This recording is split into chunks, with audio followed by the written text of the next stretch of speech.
प्रिय श्रोता, वेद पाठशाला की अगली कक्षा में हम आपका स्वागत करते हैं। इस कक्षा का सर्वेक्षण संसार में सबसे अधिक प्रसिद्ध पुस्तक अर्थात पवित्र शास्त्र बाइबल का सर्वेक्षण है। हमारे सर्वेक्षण ने हमें पुराने नियम के नबियों की पुस्तक तक ले आया है और इन दिनों में हम छोटे नबियों की पुस्तकों का सर्वेक्षण कर रहे हैं। मैंने पहले भी आपको बताया था कि छोटे नबी इसलिए छोटे नहीं कहलाते क्योंकि इनकी पुस्तकें छोटी हैं और बड़ी नबियों की बड़ी हैं। शायद आप कलीसिया में जाते होंगे और वचन सुनते होंगे तो इन छोटे बड़े नबियों के नाम भी सुने होंगे। ओबद्याह का दर्शन इस प्रकार है। हम लोगों ने यहोवा की ओर से समाचार सुना है और एक दूत अन्य जातियों में यह कहने को भेजा गया है, उठो, हम उससे लड़ने को उठें। मैं तुझे जातियों में छोटा कर दूंगा, तू बहुत तुच्छ गिना जाएगा। हे पहाड़ों की दरार में बसने वाले, हे ऊंचे स्थान में रहने वाले, तेरे अभिमान ने तुझे धोखा दिया है। तू मन में कहता है, कौन मुझे भूमि पर उतार देगा? परंतु चाहे तू उकाब की नाई ऊंचा उड़ता हो, वरन तारागण के बीच अपना घोंसला बनाए, तो भी मैं तुझे वहां से नीचे गिराऊंगा। यहोवा की यही वाणी है। श्रोता मित्र, इस प्रकार ओबद्याह के पुस्तक का प्रारंभ होता है। ओबद्याह छोटे नबियों में से आता है क्योंकि उसका पुस्तक छोटा है। उसमें केवल एक ही अध्याय है। पवित्र शास्त्र में ओबद्याह की भविष्यवाणी सबसे छोटी पुस्तक है। सो जब ओबद्याह इस प्रकार कहता है, ऊंचे स्थान में रहने वाले, तेरे अभिमान ने तुझे धोखा दिया है, तू मन में कहता है, कौन मुझे भूमि पर उतार देगा? परंतु यहाँ पर जो संदेश है कि यदि तू उकाब की नाई ऊंचा उड़ता रहे और तारागणों के बीच अपना घोंसला बनाए, तो भी तुझे वहां से नीचे गिरा दूंगा। श्रोता, इस वचन में ओबद्याह क्या कहना चाहता है? कुछ लोग विश्वास करते हैं कि ओबद्याह की पुस्तक का संदेश बाद के दिनों का है, क्योंकि यहाँ पर हमें तारागणों के बीच में रहने के विषय में कहा गया है। कुछ लोग विश्वास करते हैं कि ओबद्याह की भविष्यवाणी हमारे लिए विज्ञान व तकनीकी तंत्र का संदेश है। वे ओबद्याह के संदेश को इस प्रकार से भी कहते हैं कि यदि तुम अपने विज्ञान व तकनीकी पर घमंड करोगे और तारागणों के बीच में रहने लगोगे और कहोगे, कौन हमें भूमि पर उतार देगा, तो परमेश्वर कहता है, मैं तुम्हें उस ऊपर से भी नीचे गिरा दूंगा और तुम्हें बताऊंगा कि तुम केवल मनुष्य ही हो। सो कुछ लोग ऐसा कहते हैं। श्रोता, ओबद्याह के कहने का तात्पर्य ऐसा नहीं है। ओबद्याह की पुस्तक एक ऐसी छोटी भविष्यवाणी पुस्तक है जिसका प्रारंभ बिना किसी ऐतिहासिक समय व काल के होता है। मैंने अनेक बार आपसे कहा था कि जब किसी भविष्यवाणी पुस्तक का प्रारंभ बिना किसी ऐतिहासिक सूचना के साथ होता है तो उसका मतलब यह है कि उस पुस्तक का संदेश उसी पुस्तक में पाया जाता है। यद्यपि प्रारंभिक पदों में ऐतिहासिक जानकारी नहीं दिया गया है, परंतु 11वें पद में ऐतिहासिक संदर्भ मिलते हैं जिसके आधार पर भविष्यवाणी दिया गया है। कभी कभी भविष्यवाणी पुस्तक का सारांश आपको ऐतिहासिक संदर्भ भी बताएगा। ओबद्याह यहाँ पर एदोम कहलाने वाले लोगों की ओर संकेत करता है। 11वें पद के आगे ओबद्याह एदोम के लोगों से कहता है, जिस दिन परदेसी लोग उसकी धन संपत्ति छीन कर ले गए और बिराने लोगों ने उसके फाटकों से घुसकर यरूशलेम पर चिट्ठी डाली, उस दिन तू भी उनमें से एक था, परंतु तुझे उचित न था कि तू अपने भाई के दिन में अर्थात उसकी विपत्ति के दिन में उसकी ओर देखता रहता और यहूदियों के नाश होने के दिन उनके ऊपर आनंद करता और उनके संकट के दिन बड़ा बोल बोलता। तुझे उचित न था कि मेरी प्रजा की विपत्ति के दिन तू उसके फाटक से घुसता और उसकी विपत्ति के दिन उसकी दुर्दशा को देखता रहता और उसकी विपत्ति के दिन उसकी धन संपत्ति पर हाथ लगाता। तुझे उचित न था कि संकट के दिन उसके बचे हुओं को पकड़ता, क्योंकि सारी अन्य जातियों पर यहोवा के दिन का आना निकट है। जैसा तूने किया है वैसा ही तुझसे भी किया जाएगा। तेरा व्यवहार लौटकर तेरे ही सिर पर पड़ेगा। श्रोता मित्र, ओबद्याह के संदेश व उसके बोझ को समझने के लिए एदोम शब्द को समझना अति आवश्यक है। यदि आप पवित्र नगर को गए होंगे तो उस चट्टान पर बने हुए लाल गुलाब की तरह उस शहर में अवश्य गए होंगे। वहां जाने के लिए आपको अम्मन यरदन होकर जाना पड़ेगा और फिर वहां से आप मोआब के दक्षिणी भाग में होते हुए मृत सागर में जाएंगे, जो पृथ्वी पर 7 अद्भुत बातों में एक है। फिर 30 मिनट के बाद आप वहां से कनान के निचले भूमि में जाएंगे, जहां पर दोनों तरफ आपको लाल पत्थर दिखेगा जो 700 फीट ऊंचे हैं और उनमें बड़ी खाई और संकरी दरारें हैं।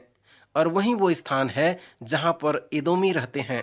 ये एदोमी लोग घात करने वाले, धावा बोलने वाले, कुख्यात बदमाश लोग थे। वे लोगों पर धावा बोलकर उनका सब कुछ लूट लेते थे और फिर उस लाल शहर में चले जाते थे। वे रस्सी का सीढ़ी नमा बनाते थे और उसमें 700 फीट ऊपर उस दरार से होकर चले जाते थे और उसके बाद वे उस सीढ़ी को खींच लेते थे। सो इस प्रकार वे समझते थे कि उन्हें कोई नहीं नाश कर सकता, उनके पास कोई नहीं पहुंच सकता। इसलिए ओबद्या कहता है, तुम सोचते हो कि हम दरारों में बसने वाले हैं, ऊंचे स्थानों में रहने वाले हैं, हमें कौन भूमि पर उतार देगा? पर तुम्हारे अभिमान ने तुम्हें धोखा दिया है। मैं तुम्हें वहां से नीचे गिराऊंगा।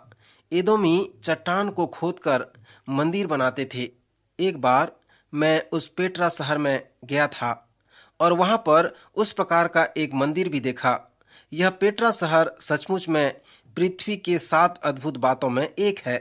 उसके स्तंभ लाल पत्थर के कटे हुए हैं जो पक्के हैं। जिस प्रकार के ये ओबद्या के दिनों में थे, वे आज भी इसी प्रकार पाए जाते हैं। पेट्रा के लाल चट्टान का शहर एक अलौकिक दर्शनीय स्थल है। यह भूतकाल को भूलने वाला शांति का शहर कहलाता है, क्योंकि वहां पर एदोमियों के छोड़ और कोई नहीं रहता। सो अब प्रश्न उठता है कि ये एदोमी कौन है? मित्र, इस प्रश्न का उत्तर पाने के लिए आपको उत्पत्ति की पुस्तक में जाना पड़ेगा। क्या आप उस कहानी को स्मरण करते हैं कि रिबिका के गर्भ में 2 जुड़वे थे? उनका नाम एसाव और दूसरा याकूब था। देखने में दोनों जुड़वे नहीं दिखते, अनेक क्षेत्र में वे अलग अलग दिखते हैं। उनका स्वभाव, उनका व्यवहार अलग अलग था। एसाव को अपने पहलौठे होने का कोई मतलब नहीं था। उसे आत्मिक बातों पर और आशीषों के लिए कोई रुचि नहीं थी। उसने मसूर की एक कटोरी दाल के लिए अपना पहलौठे का अधिकार याकूब के हाथ में बेच दिया। सो इसके बाद नए नियम में एसाव एक सांसारिक व्यक्ति कहलाया, जिसका अर्थ यह है कि मंदिर के बाहर या मंदिर के विरुद्ध एसाव उन लोगों की छवि है जो आत्मिक बातों के लिए चिंता नहीं करता। यद्यपि याकूब बदमाश था, छीना झपटी करने वाला था, परंतु उसकी छवि आत्मिक लोगों के लिए था। सो जब आप इस कहानी के अंत में जाएंगे तो आप ऐतिहासिक बातों को जानने पाएंगे। याकूब के द्वारा जो जाति आई वह इस्राएल जाति कहलाई और एसाव के द्वारा भी एक जाति उत्पन्न हुई और वह जाति एदोम कहलाई। फिर एदोमियों ने पेट्रा शहर का निर्माण किया। यह शहर मृत सागर के दक्षिणी भाग में है, जिसके विषय में पहले मैंने बताया था। एदोमी लोग इस्राएल के चुने हुए लोगों से घृणा करते थे। यहूदियों को मारना उन्हें अच्छा लगता था। विशेषकर याकूब के वंशावली से वे घृणा किया करते थे और पृथ्वी पर रहने वाले सभी लोगों के विरोधी थे। ओबद्या के हृदय में जो बात थी वो इस प्रकार की थी, जैसे पहले मैंने बताया था। 20 वर्ष के समय में यरूशलेम का पतन कई बार हुआ था। विद्वान विश्वास करते हैं कि ओबद्या उस समय के विषय में बातें कर रहा है जब सिदकिय्याह के समय यरूशलेम का पतन हुआ था, शहर ढा दिया गया था और लोगों की हत्या हुई थी या उन्हें बाबुल की बंधुआई में ले लिया गया था। जब यह दुखद घटना घटा था तब एदोमी लोग आनंदित हुए थे। वे बाबुल वासियों के साथ यरूशलेम तक गए थे और उनके सेना की सहायता भी की थी। सो इस प्रकार हम देखते हैं कि एसाव के वंशज याकूब के वंशज से घृणा किया करते थे। श्रोता, इसके द्वारा आप ओबद्या के एक अध्याय को समझ सकते हैं। इस अध्याय में एक ऐसा स्थान है जहां वह 8 बार ऐसा कहता है कि तुझे उचित न था, जिसे पहले मैंने आपको बता चुका हूं। अंत में हम इस प्रकार के अभिव्यक्ति को देखते हैं जिसे नबियों ने भी कहा है, अर्थात यहोवा का दिन। यहाँ पर ओबद्याह बड़े ही धीरज व अर्थपूर्ण रूप से प्रचार करता है। बाबुल ने मेरे लोगों को अपने अधिकार में ले लिया। मेरे इस्राएली प्रजा यहूदा के लोग मेरे चुने हुए लोगों के पास यातना का दिन था, पर तेरा भी दिन आने वाला है। और जब यहोवा का दिन तुम पर आएगा तो यह कोई छोटा मार नहीं होगा, एक बड़ा विनाश और सर्वनाश का दिन होगा और तुम सब उसमें समाप्त हो जाओगे। ओबद्याह ये भी भविष्यवाणी करके कहता है कि एदोम पर कौन इस सर्वनाश को लेकर आएगा। वचन में हम पढ़ते हैं, तब याकूब का घराना आग और यूसुफ का घराना लौ और एसाव का घराना खूंटी बनेगा और वे उनमें आग लगाकर उनको भस्म करेंगे और एसाव के घराने का कोई न बचेगा। श्रोता, यदि आप प्राचीन इतिहास को जानते हैं तो आप ये भी जानते होंगे कि ओबद्याह के पुस्तक की भविष्यवाणी पूरी हुई। हम सही समय तो नहीं जान सकते, परंतु ऐसा लगता है कि यरूशलेम के पतन के समय यह भविष्यवाणी पूरी हुई थी।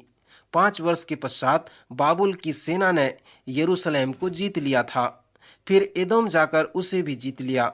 उन्होंने पूर्ण रूप से एदोमियों का विनाश तो नहीं किया, परंतु उन्हें हरा दिया। फिर बाद में लगभग 163 बीसी में मेकिबियंस आकर एदोम को जीत लिए। उसके बाद 63 एडी में रोमी आकर एदोम को जीत लिए। सो जब रोमी लोगों को पता चला कि एदोमी यहूदियों से घृणा करते हैं, तब उन्होंने एदोमियों को यहूदिया का राजा बना दिया और वो कुख्यात हेरोदेस था। स्मरण रहे कि हेरोदेस एदोमी था जिसने निर्दोष लोगों की हत्या करवाई। सो रोमी सरकार द्वारा हेरोदेस को राजा बनाने का स्थान मिला। श्रोता, इस प्रकार हम देखते हैं कि ओबद्याह की भविष्यवाणी पूरी हुई और यथार्थ रूप से सब कुछ सत्य हुआ।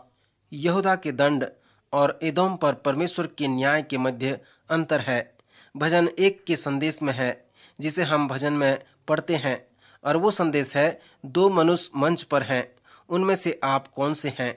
धन्य पुरुष के पास सब प्रकार के आत्मिक आशीष हैं और उसके आशीषित होने का जो कारण है कि वह पापियों के मार्ग में खड़ा नहीं होता, परंतु उस दुष्ट का जीवन बड़ा कठिन है।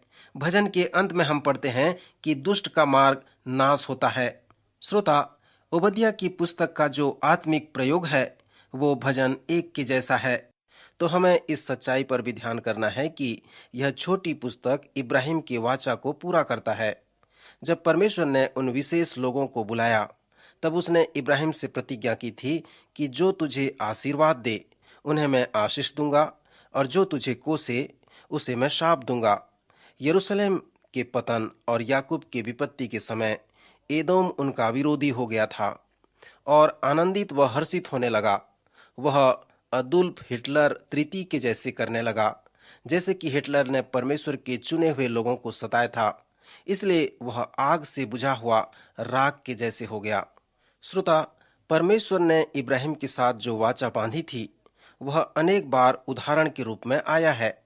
पुराने नियम के इतिहास में और सांसारिक इतिहास में भी आया है। जिन लोगों ने परमेश्वर के चुने हुए लोगों को सताया, उनका अंत राग के साथ हो गया। ओबद्याह की पुस्तक में एदोम के साथ ऐसा ही हुआ था, क्योंकि उन्होंने इब्राहिम के पुत्रों को और इसहाक और याकूब को सताया था। इस पुस्तक में एक और आत्मिक प्रयोग है जो इस संदेश का केंद्र है, अर्थात ये 2 भाई एसाव व याकूब। याकूब के विषय जैसे मैंने कहा था कि वह आत्मिक मनुष्य का छवि है। यद्यपि याकूब सिद्ध नहीं था, वरन धूर्त था, फिर भी वह आत्मिक मनुष्य का छवि था। याकूब हमारे लिए नमूना है, क्योंकि वह आत्मिक बातें चाहता था और याकूब आगे भी आत्मिक बातों में चलते रहा। जैसे पवित्र शास्त्र के आधार पे आप याकूब के जीवन का खोज करते हैं और देखते हैं कि जिसके द्वारा चुने हुए लोगों का नाम आया, तो आप एक ऐसे व्यक्ति को देख रहे हैं जिसका जीवन आत्मिक लोगों के लिए उदाहरण व नमूना बन गया। जब याकूब एक जाति बना, तो वह जाति हमारे लिए एक नमूना बना। श्रोता, स्मरण रहे कि पुराने नियम के ऐतिहासिक पुस्तकों में हमारा जो कुंजी पद है वह 1 कुरिन्थियों उसका 10वां अध्याय 11 पद है, जहां पर लिखा है, परंतु ये सब बातें जो उन पर पड़ी दृष्टांत की रीति पर थी, और वे हमारी चेतावनी के लिए जो जगत के अंतिम समय में रहते हैं लिखी गई हैं। इसराइली जाति सिद्ध नहीं है, परंतु इसराइल हमारे लिए नमूना व उदाहरण है। इसराइल चुनाव का उदाहरण है, क्योंकि इसराइली लोग परमेश्वर के चुने हुए हैं। फिर इसराइली स्वतंत्र इच्छा के उदाहरण भी हैं। अपने चुनाव करने में वे स्वतंत्र थे। इसराइली लोगों ने परमेश्वर से कहा कि परमेश्वर की योजना जो उनके लिए है वे उसे नहीं चाहते और उसमें सहभागी होना नहीं चाहते। सो इस प्रकार हम देखते हैं कि मेरे व आपके लिए इसराइल एक उदाहरण व चेतावनी है। जैसे आप एसाव की वंशावली को देखते हैं जिसमें एदोम आया, तब उसमें एक और व्यक्ति को देखेंगे जो हमारे लिए एक संदेश है और व्यक्तिगत आत्मिक प्रयोग भी है। एसाव सांसारिक मनुष्य का चित्रण करता है। आज हम एसाव के भौतिक व सांसारिक मनुष्य का नमूना उसे कह सकते हैं। इस व्यक्ति को आत्मिक बातों की कोई चिंता नहीं थी। यदि आप एसाव के जीवन को निकटता से अध्ययन करते हैं तो आप उसके लिए किस प्रकार के जीवन का वर्णन करते हैं? उसका उत्तर एदोम के लोगों को देखकर हम जान सकते हैं। एसाव एदोम की ओर अग्रसित हुआ करता था। एसाव का अर्थ है रोममय और एदोम का अर्थ है लाल। एसाव के वंशावली के आधार पे एदोम नाम आया है, क्योंकि एसाव जन्म ही से लाल व रोममय था। पेट्रा शहर जहां पर एसाव के वंशज रहते थे वो लाल चट्टान के जैसा था।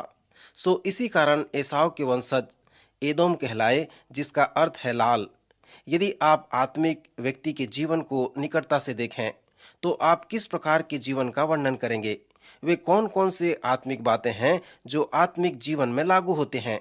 यदि आपको इस प्रश्न का उत्तर पाना है तो आपको याकूब के जीवन को देखना होगा, और तब तक देखना होगा जब तक उसका वंशज इसराइल जाति न बन जाती। सांसारिक व्यक्ति जिसे आत्मिक बातों की चिंता नहीं होती, उसके जीवन का परिणाम क्या होता है? इस प्रश्न के उत्तर को आप एसाव के जीवन से तब देख सकते हैं जब आप उसके वंशज को एदोम जाति बनते हुए देखते हैं। सो जब आप एक सांसारिक व्यक्ति के जैसा जीवन निर्वाह करते हैं तो आप उस दावत के परिणाम को खाते हैं जो एदोम कहलाता है। श्रोता मित्र, मैं विश्वास करता हूं कि ओबद्या की पुस्तक में ये दो विपरीत व्यक्ति हमारे लिए आध्यात्मिक संदेश हैं। इन दोनों व्यक्ति के जीवन में आप एक रोचक बात देखते हैं, अर्थात रिबका के गर्भ में ये दोनों रहते हैं। अनेक लोगों का विश्वास है कि यह संदेश हम सब के लिए है, और संभवतः हम सब में यह हर समय पाया जाता है। हम में याकूब का भी स्वभाव है और एसाव का भी स्वभाव है, क्योंकि पवित्र शास्त्र में हमें इस प्रकार सिखाया गया है। एक सेवक गांव में जाकर सेवा कार्य प्रारंभ किया, जहां पर अनेक लोग विश्वासी हो गए। उस गांव का प्रधान, जो 1 वर्ष पहले से विश्वासी बन चुका था, उसे उस सेवक ने प्रश्न पूछा, जीवन कैसा आगे बढ़ रहा है? प्रधान ने उत्तर देकर कहा, ऐसा लगता है कि मेरे अंदर 2 कुत्ते हैं, एक काला कुत्ता है और एक सफेद कुत्ता है, और हर समय वे लड़ते रहते हैं। तब सेवक ने पूछा, किस कुत्ता ने जीत हासिल की? प्रधान ने उत्तर देकर कहा, जिसे मैंने भोजन कराया उसी ने विजय हासिल की है। श्रोता मित्र, इस प्रकार इस सत्य के अनेक उदाहरण हैं, और यह सच है कि हम में 2 प्रकार के स्वभाव हैं। रोमियो की पत्री के 7वें अध्याय में पौलुस प्रेरित वर्णन करके कहता है, क्योंकि जिस अच्छे काम की मैं इच्छा करता हूँ वह तो नहीं करता, परंतु जिस बुराई की इच्छा नहीं करता वही किया करता हूँ। मैं यह व्यवस्था पाता हूँ कि जब भलाई करने की इच्छा करता हूँ तो बुराई मेरे पास आती है, क्योंकि मैं भीतरी मनुष्यत्व से तो परमेश्वर की व्यवस्था से बहुत प्रसन्न रहता हूँ, परंतु मुझे मेरे अंगों में दूसरे प्रकार की व्यवस्था दिखाई पड़ती है, जो मेरी बुद्धि की व्यवस्था से लड़ती है और मुझे पाप की व्यवस्था की बंधन में डालती है, जो मेरे अंगों में है। सो इस दशा को देखकर पौलुस रो पड़ता है और कहता है, मैं कैसा अभागा मनुष्य हूँ, मुझे इस मृत्यु की देह से कौन छुड़ाएगा? फिर उत्तर आता है, प्रभु यीशु मसीह के द्वारा परमेश्वर मुझे इस मृत्यु की देह से छुड़ा सकता है। श्रोता, इस प्रकार हम देखते हैं कि हम में दो प्रकार के स्वभाव होते हैं। हम में एसाव का भी स्वभाव है और हम में याकूब का भी स्वभाव है। परंतु यहाँ पर जो महत्वपूर्ण बात है कि आप किसके स्वभाव में विकसित होना चाहते हैं, किसके स्वभाव को अपने जीवन में आगे बढ़ाना चाहते हैं। ओबद्या की पुस्तक यद्यपि एक छोटी पुस्तक है जिसमें एक ही अध्याय है, फिर भी इसका संदेश अर्थपूर्ण है। कृपया याकूब व एसाव के जीवन कहानी को पढ़ें और ध्यान करें कि याकूब कैसे इस्राएल बना और एसाव कैसे एदोम बना। फिर हम देखते हैं कि याकूब परमेश्वर के साथ सारी रात मलयुद्ध करता रहा। यह मलयुद्ध परमेश्वर के साथ प्रारंभ हुआ और याकूब द्वारा समाप्त हुआ। पर जब वह याकूब पर प्रबल नहीं हुआ, तब वह याकूब के जांग की नस को छुआ और फिर मलयुद्ध करते करते याकूब के जांग की नस चढ़ गई। तब उसने याकूब से कहा, मुझे जाने दे, क्योंकि भोर होने वाला है। पर याकूब ने कहा, जब तक तू मुझे आशीर्वाद न दे, तब तक मैं तुझे जाने न दूंगा। उसने याकूब से पूछा, तेरा क्या नाम है? उसने कहा, याकूब। फिर उसने कहा, तेरा नाम अब याकूब नहीं, परंतु इस्राएल होगा। और फिर अनेक शब्दों में परमेश्वर ने याकूब से बातें की। उसने कहा, तू परमेश्वर से और मनुष्यों से भी युद्ध करके प्रबल हुआ है। सो परमेश्वर ने याकूब को इस्राएल कहा, जिसका अर्थ है युद्ध करने वाला। इसके बाद हम एसाव को देखते हैं। एसाव का अनुभव याकूब के अनुभव से विपरीत है। जब हमने उत्पत्ति की पुस्तक का सर्वेक्षण किया था, तब मैंने कहा था कि याकूब की कहानी हमें प्रेरित करती है कि हम परमेश्वर के पास आएं और उससे कहें कि हे परमेश्वर, मैं चाहता हूं कि आप मेरे जीवन में आएं और उसे अपने अधिकार में कर लें। आप मेरे प्रभु व मेरे परमेश्वर बन जाएं और मेरे अंदर जो एसाव का स्वभाव है उसे मेरे जीवन से निकाल दें। कभी कभी परमेश्वर हमें याकूब की तरह यब्बोक नदी में ले जाता है, हमें अपंग बना देता है ताकि वह हमें मुकुट दे सके। श्रोता, मैं विश्वास करता हूं कि हमारे भीतरी मनुष्यत्व में याकूब व एसाव दोनों के जैसे स्वभाव पाए जाते हैं। पर आपके लिए ये प्रश्न है कि उस सफेद कुत्ता और काला कुत्ता के मध्य जो युद्ध है, आप उसमें कैसे विजय प्राप्त कर सकते हैं। कभी कभी आप अपने स्वयं के व्यक्तिगत यब्बोक में जाते हैं, जिससे परमेश्वर आपको अपंग बना देता है ताकि वह आपको वो मुकुट दे सके और एसाव के नहीं वरन याकूब के स्वभाव को आप में पूर्ण कर सके। यहाँ पर आप देखें कि एक और बड़ा संदेश है जो ओबद्या की पुस्तक में आता है। वह यह है कि तुरंत या बाद में हरेक के दावत के परिणाम में बैठना पड़ता है। सो याकूब का अनुभव इस्राएल पर आता है और एसाव का एदोम पर। एदोम का प्रतिबिंब अनेक बातों पर है, जैसे एस्तेर की पुस्तक के समान। साथ ही साथ इसमें स्वर्ण नियम का भी प्रारंभ होता है। जैसे हम पढ़ते हैं कि जैसा तूने किया वैसा ही तुझसे भी किया जाएगा। तेरा व्यवहार लौटकर तेरे ही सिर पर पड़ेगा। जैसे तूने मेरे लोगों के साथ किया है, उसी प्रकार तेरे साथ भी किया जाएगा। इसलिए जब आप इन छोटे से एक पेज की भविष्यवाणी पर आते हैं, तो उस दो जातियों को देखें और अनुभव करें कि रिबिका के गर्भ से ये दो जुड़वे कैसे दो जाति बन गए। यदि आप ओबद्या के संदेश से व्यक्तिगत आत्मिक प्रयोग को पाना चाहते हैं, तो याकूब और एसाव के जीवन के आध्यात्मिक प्रयोग को पता लगाएं और इसे आप उत्पत्ति की पुस्तक में सरलता से प्राप्त कर सकते हैं, जहां पर हम पढ़ते हैं कि एसाव ने अपने पहलौठे के अधिकार को मसूर के एक कटोरी दाल के लिए बेच दिया और इस प्रकार उसने पाप किया। श्रोता, इसी प्रकार आज अनेक जवान हैं जिनके जीवन के लिए परमेश्वर की महान योजना है, उसे उन्हें जानना है। यदि एक जवान को परमेश्वर बुलाता है कि वह डॉक्टर बने और उसके द्वारा सेवा का कार्य करे, सो परमेश्वर की योजना के अनुसार वह मेडिकल कॉलेज में जाता है, पढ़ाई करता है और उसके योग्य बन जाता है।